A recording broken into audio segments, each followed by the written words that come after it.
apakah kemudian berani memecat Gibran atau tidak. Dan ini perbedaan perlakuan yang amat sangat terlihat ketika merespon Budiman Sujatmiko dan merespon Gubernur Maluku yang secepat kilat oleh PDIP secara reaksioner dipecat dari keanggotaan PDIP.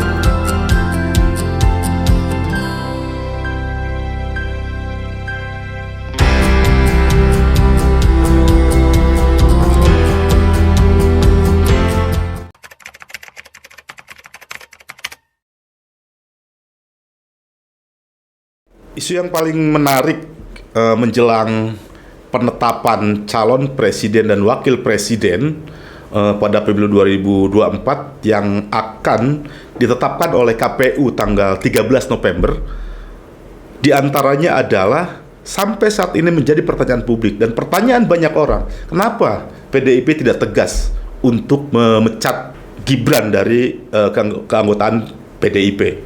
Bahkan cenderung saling menunggu, saling menguatkan egonya, kemudian juga saling provokatif. Misalnya, Ketua DPD PDIP Jawa Tengah misalnya FX Rudi mengatakan bahwa meminta dengan tegas agar Gibran meletakkan atau menyerahkan kartu anggota PDIP ke DPD Jawa Tengah. Di sisi lain, Gibran siap melakukan penyerahan kartu keanggotaan, namun sampai hari ini itu tidak terjadi. Nah, dan PDIP pun tidak tegas apakah kemudian berani memecat Gibran atau tidak. Dan ini perbedaan perlakuan yang amat sangat terlihat ketika merespon Budiman Sujatmiko dan merespon Gubernur Maluku yang secepat kilat oleh PDIP secara reaksioner dipecat dari keanggotaan PDIP. Nah, kalau saya melihat kenapa sampai hari ini PDIP tidak tegas dan Gibran juga tidak punya etika. Yang pertama, PDIP sekarang sedang dalam posisi memainkan politik pencitraan. Tentu saja muara dari politik pencitraan adalah elektabilitas. Bagaimana agar suara PDIP tidak terganggu baik pada pemilu legislatif maupun pemilu presiden, gitu loh. Nah, politik ini yang kemudian sedang dimainkan oleh PDIP. Artinya PDIP ingin mengesankan bahwa sekarang itu PDIP santun. Sekarang PDIP tidak main pecat. Sekarang PDIP sangat membangun narasi-narasi demokratis. Sehingga silakan orang pilih manapun, silakan orang menjadi capres siapapun, baik dari kader manapun, itu sedang dimainkan oleh PDIP. Nah, itu kemungkinan pertama, sehingga kemudian itu harapannya bisa mendongkrak elektabilitas pada pemilu 2024, baik dalam konteks pilpres maupun dalam konteks pileg. Kemungkinan yang kedua adalah, ya PDIP bermain di dua kaki, itu kemungkinan yang kedua. Artinya, dengan kondisi, dinamika, eskalasi politik yang sampai hari ini masih kejar-kejaran antara tiga pasangan calon, tentu saja siapapun tidak ada yang berani memastikan siapa yang menang. Walaupun hari ini misalnya Prabowo cukup unggul di beberapa lembaga survei, tapi kita juga tidak tahu apakah kemudian ada hal yang membuat dinamika politik kemudian berubah. Nah, oleh karena itu yang kemudian kemungkinan sedang diantisipasi oleh PDIP, sehingga PDIP juga harus bermain di Koalisi Indonesia Maju. Nah, ketika kemudian tiga pasangan calon hari ini sudah hampir bisa dipastikan masuk ke putaran kedua. Artinya Pilpres melalui dua putaran. Nah, putaran pertama siapa yang kalah gitu loh. Nah, entah yang kalah misalnya Koalisi Perubahan, Koalisi Indonesia Maju, ataupun koalisi yang dibangun oleh PDIP. Kita juga tidak tahu. Namun, sebagai bentuk antisipasi, siapapun yang menang, kalaupun misalnya Ganjar yang menang, tentu itu kader PDIP murni dan diusung oleh PDIP full. Nah, begitupun ketika Prabowo menang, kalau kemudian sampai hari ini Gibran tidak dilepaskan oleh PDIP, itu adalah kader PDIP. Sehingga PDIP mempunyai kaki, mempunyai saham, mempunyai investasi untuk mendorong kadernya menjadi calon wakil presiden ketika koalisi Indonesia Maju itu menang dalam Pilpres. Nah, artinya ini yang saya pikir kemungkinan yang sedang dimainkan oleh PDIP. Karena memang kita juga paham bahwa Megawati dengan Prabowo mempunyai hubungan yang cukup kuat secara historis. Karena pernah menjadi pasangan dalam kontestasi Pilpres yang terdahulu. Nah, kemungkinan yang ketiga adalah PDIP terutama itu sedang menghindari eskalasi panas melalui perang terbuka. Tentu saja ketika kemudian PDIP berani memecat Gibran, maka eskalasi politik, tensi politik itu akan semakin panas. Dan ketika eskalasi politik panas, bukan tidak mungkin sebagai konsekuensi logis, dampak dan efeknya adalah ke konstituen atau ke pemilih. Nah, lebih jauh dari itu, kekhawatiran ketika perang terbuka yang sangat jelas, apalagi melibatkan berbagai macam stakeholder koalisi, baik di koalisi PDIP maupun koalisi Indonesia Maju, itu buang-buang energi. Yang namanya perang, itu sudah pasti membuang energi yang cukup banyak.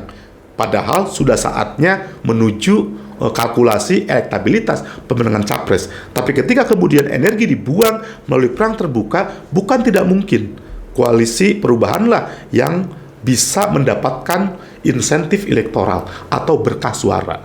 Nah, ini saya pikir juga sedang dihindari oleh PDIP dan kawan-kawan yang bergabung di koalisi itu. Nah, kemungkinan yang keempat adalah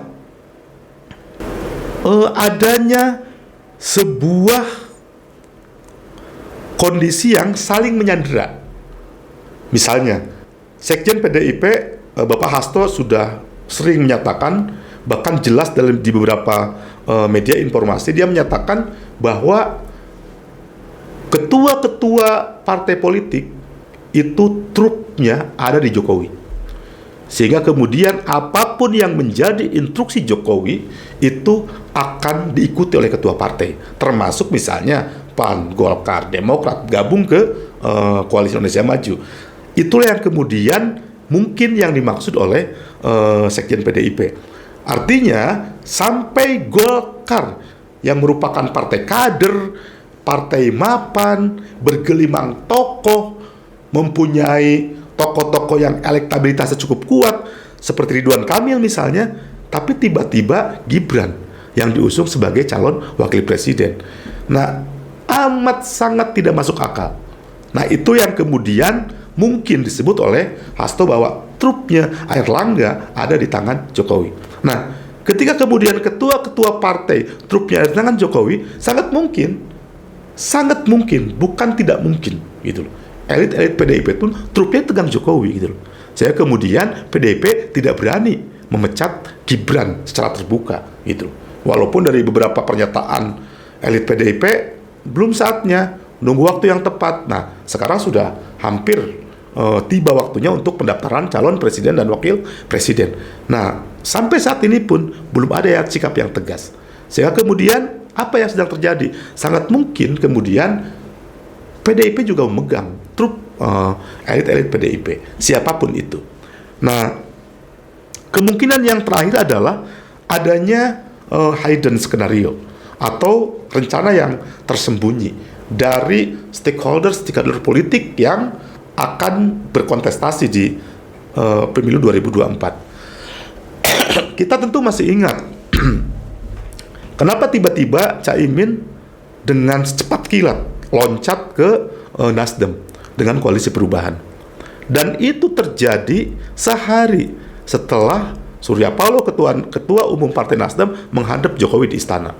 Keesokan harinya langsung Caimin merapat ke Nasdem, disepakati menjadi calon wakil presiden, kemudian langsung deklarasi.